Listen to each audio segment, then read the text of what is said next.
మాటిచ్చి నిన్ను ప్రశ్నిస్తే సంపద ఎలా సృష్టించాలో నాకు తెలియదు, నువ్వు నా చెవిలో చెప్తే నేను తెలుసుకుంటాను, నువ్వు సంపద నేను సృష్టించిన తర్వాత నీకు ఇస్తాను అంటున్నాడు. ఎక్కడ ఎంత వెటకారంగా ప్రజలతో జీవితాలతో ఆడుకుంటా ఉన్నాడు ఈ మనిషి.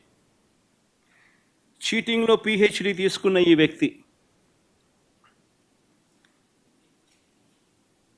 ఆయన నటన అన్నది ఏ స్థాయిలో ఉంటుందనంటే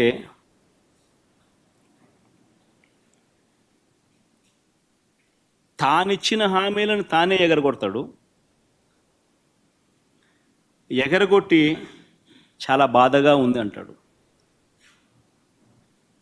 ఆవేదనగా ఉందంటాడు, రాష్ట్రం క్లిష్ట పరిస్థితుల్లో ఉందంటాడు, భయం వేస్తుంది అని కూడా అంటాడు, రాష్ట్రం ధ్వంసం అయిపోయింది అని కూడా అంటాడు. ఇవన్నీ కాక అనేటప్పుడు ఆ చేతులు ఊపడము, మాట్లాడడము, దాన వీర శూర కర్ణ. ఎన్టీ రామారావు గారి సినిమా మీరు చూశారో లేదో కానీ ఆయనకు కాదు ఏదైనా అవార్డు ఏదైనా ఉంటే నటనలో అవార్డు ఇవ్వాల్సింది, చంద్రబాబు నాయుడు గారికి అవార్డు ఇస్తే ఇంకా బాగా పర్ఫెక్ట్గా సరిపోతుంది. ఆ స్థాయిలో నటించే కార్యక్రమం. నేను ఇవన్నీ చెప్పా ఎన్నికలప్పుడు, ఇలానే జరుగుతుంది అని చెప్పా. చంద్రబాబు నాయుడు గారిని నమ్మడం అంటే చంద్రముఖిని నిద్ర లేపడమే అని చెప్పా. చంద్రబాబు నాయుడిని నమ్మడం అంటే పులి నోట్లో తల పెట్టడమే అయ్యా అని మొత్తుకున్నా.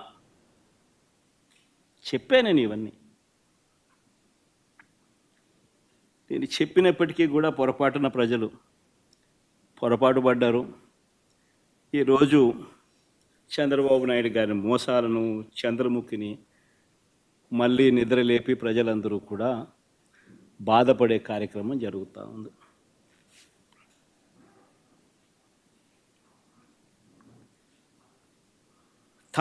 చంద్రబాబు నాయుడు గారు ప్రజలను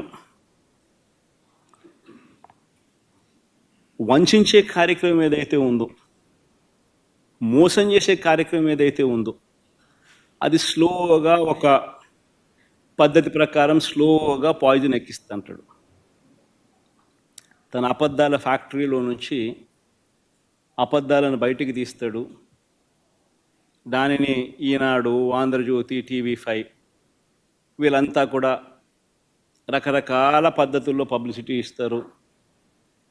చంద్రబాబు నాయుడు తప్పే లేదన్నట్టుగా, రాష్ట్రం ఇలాంటి పరిస్థితిలో ఉంది కాబట్టి ఆయన చేయలేకపోతా ఉన్నాడు అన్నట్టుగా ఇంప్రెషన్ ఇస్తూ అలా అలా అలా అలా అలా స్లో పాయిజన్ ఇచ్చుకుంటూ పోయే కార్యక్రమం జరుగుతూ ఉంది.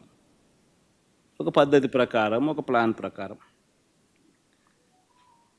ఆయన చెప్పే అబద్ధాలు, అవి అబద్ధాలని తెలిసి కూడా, అది వక్రీకరణ అని తెలిసి కూడా, తెలిసినా కూడా అవే నిజాలన్నట్టుగా మళ్ళీ ఇదే ఈనాడు, ఇదే ఆంధ్రజ్యోతి, ఇదే TV5 దాన్ని అలా బుల్డోజ్ చేసుకుంటూ పోతాయి. మొన్న ఈ మధ్యకాలంలో నీతి ఆయోగ్ పేరుతో కొత్త డ్రామాలు మీరంతా కూడా చూసే ఉంటారు. మొన్న ఈ మధ్యకాలంలో నా యాబ్సెన్స్లో నీతి ఆయోగ్ అని చెప్పి ఒకటి చంద్రబాబు నాయుడు ప్రజెంటేషన్ అని చెప్పి ఒక కొత్త డ్రామా చేశాడు. చంద్రబాబు నాయుడు గారు చూపించిన రిపోర్ట్లు ఏమిటి, వాస్తవాలు ఏమిటి అని చెప్పి కూడా ఒక్కసారి నేను చెప్తా. ఎవరైనా కూడా కంపేర్ చేసేటప్పుడు తన 5 సంవత్సరాలు, మన 5 సంవత్సరాలు మొత్తంగా కంపేర్ చేసి ఇది వాస్తవాలు అని చెప్పాలా లేదా? మామూలుగా ఎవరైనా కూడా చిత్తశుద్ధి ఉన్న వాళ్ళైతే. కానీ ఈ మనిషి ఏం చేశాడు? ఈ చెద్దమని చంద్రబాబు నాయుడు గారు ఆయన పాలనలో బెస్ట్ ఇయర్ తీసుకున్నాడు. ఒక సంవత్సరం 2018-19. మన పాలనలో వర్స్ట్ ఇయర్ తీసుకున్నాడు ఒక సంవత్సరం 2022-23 సంవత్సరం. తీసుకొని పోలిక చూపిస్తూ రాష్ట్రం సెలెక్టివ్గా పోలిక చూపిస్తూ చాలా అన్యాయమైన పరిస్థితిలో ఉన్నట్టుగా ఇంప్రెషన్ ఇచ్చాడు. నేను ఇప్పుడు మీకు ఆ 5 ఏళ్ళ డేటా ఇస్తాను. చంద్రబాబు నాయుడు గారు 5 ఏళ్ళ డేటా, వైఎస్ఆర్సీపీ ప్రభుత్వానికి సంబంధించిన 5 ఏళ్ళ డేటా. అందులో చంద్రబాబు నాయుడు గారు చెప్పిన ఆ సంవత్సరం కూడా కనిపిస్తుంది, ఒక సంవత్సరం. దాని తర్వాత మీరే చెప్పండి, ఎవరు ఆర్థిక విధ్వంసం చేశారో అన్నది ఎవరో మీరే చెప్పండి. ఆ డేటా ఒక్కసారి చూపించము, ఒకసారి టేబుల్ 1 ఒకసారి చూపించము ఒకసారి.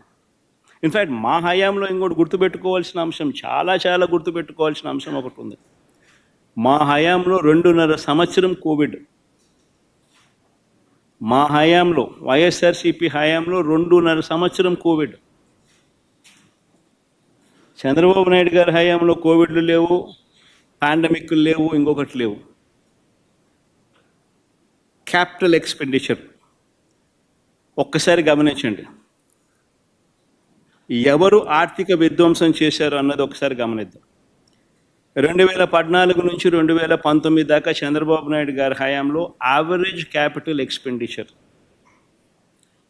అంటే మూలధన వ్యయం, అంటే ఆస్తుల కల్పనలో భాగంగా చంద్రబాబు నాయుడు గారి హయాంలో ఏ మేరకు క్యాపిటల్ ఎక్స్పెండిచర్ చేశాడు అని చెప్పి చూస్తే, యావరేజ్ ఆయన హయాంలో 13,860 కోట్ల రూపాయలు ఆయన క్యాపిటల్ ఎక్స్పెండిచర్ చేస్తే, మా హయాంలో కోవిడ్ లాంటి సమస్యలు ఉన్నా కూడా, కోవిడ్ లాంటి విపత్కర సమస్యల్లో కూడా ఒకవైపున ప్రజలకు తోడుగా ఉంటూ ఆదుకుంటూ, మరోవైపున క్యాపిటల్ ఎక్స్పెండిచర్ మీద మూలధన వ్యయం కింద మా యావరేజ్ ఎక్స్పెండిచర్ 15,632 కోట్ల రూపాయలు మేము ఖర్చు చేశాం.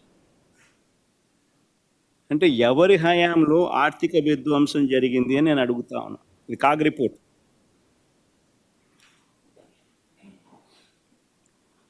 CAG report. ఇదే పెద్ద మనిషి చంద్రబాబు నాయుడు గారు టేబుల్ 2 కూడా చూపించాము. సోషల్ సర్వీసెస్ కింద ఖర్చు తీసుకొని చంద్రబాబు నాయుడు గారు కేవలం ఒకే ఒక్క సంవత్సరాన్ని చూపిస్తూ సోషల్ సర్వీసెస్ కింద చేసిన ఖర్చు గురించి తాను మాట్లాడాడు. 2018-19లో సోషల్ సర్వీసెస్కి సంబంధించిన క్యాపిటల్ ఎక్స్పెండిచర్లో, మూలధన వ్యయంలో సోషల్ సర్వీసెస్కి సంబంధించింది తాను చూపించాడు. 2018-19లో 2,866 కోట్లంట, 2022-23లో 447 కోట్లను మాత్రమే చూపిస్తూ ఆయన హయాంలో ఎంతో ఖర్చు పెట్టినట్టుగా సోషల్ సర్వీసెస్ మీద, మూలధన వ్యయంలో క్యాపిటల్ ఎక్స్పెండిచర్ సంబంధించిన సోషల్ సర్వీసెస్, క్యాపిటల్ ఎక్స్పెండిచర్లో సోషల్ సర్వీసెస్ మీద అని చెప్పి చెప్పుకొచ్చాడు. కానీ ఆ 5 ఏళ్ల పీరియడ్ ఒకసారి గమనిస్తే, చంద్రబాబు నాయుడు గారు 2,437 కోట్ల రూపాయలు ఖర్చు చేస్తే క్యాపిటల్ ఎక్స్పెండిచర్లో సోషల్ సర్వీసెస్ మీద, వైఎస్ఆర్సీపీ హయాంలో దానికి రెట్టింపు 5,224 కోట్ల రూపాయలు వైఎస్ఆర్సీపీ హయాంలో క్యాపిటల్ ఎక్స్పెండిచర్లో సోషల్ సర్వీసెస్కి సంబంధించిన ఖర్చు జరిగింది. ఇది కూడా సోర్సు కాగ్ రిపోర్ట్. మరి ఈ రకంగా వక్రీకరించడం, కేవలం ఆయన బెస్ట్ ఇయరు మన వర్స్ట్ ఇయర్ ఒకే ఒక సంవత్సరం తీసుకొని దాన్ని వక్రీకరిస్తూ రాష్ట్రం విచ్ఛిన్నమైపోయినట్టుగా ప్రొజెక్షన్ ఇవ్వడం ధర్మమేనా అని అడుగుతా ఉన్నా. చంద్రబాబు నాయుడు గారి మనస్తత్వానికి, వక్రీకరణకు ఇది అద్దం.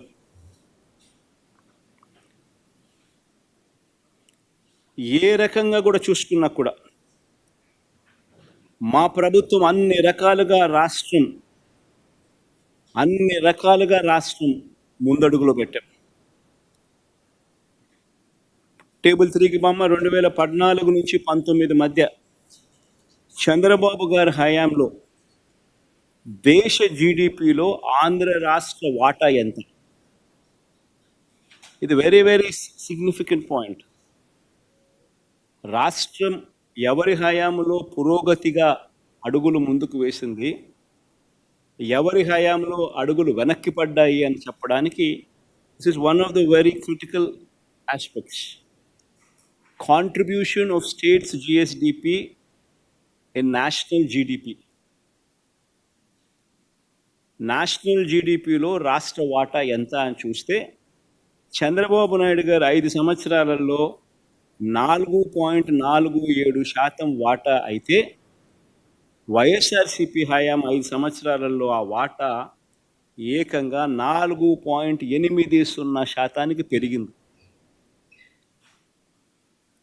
అంటే రాష్ట్రం వాటా దేశ జీడిపిలో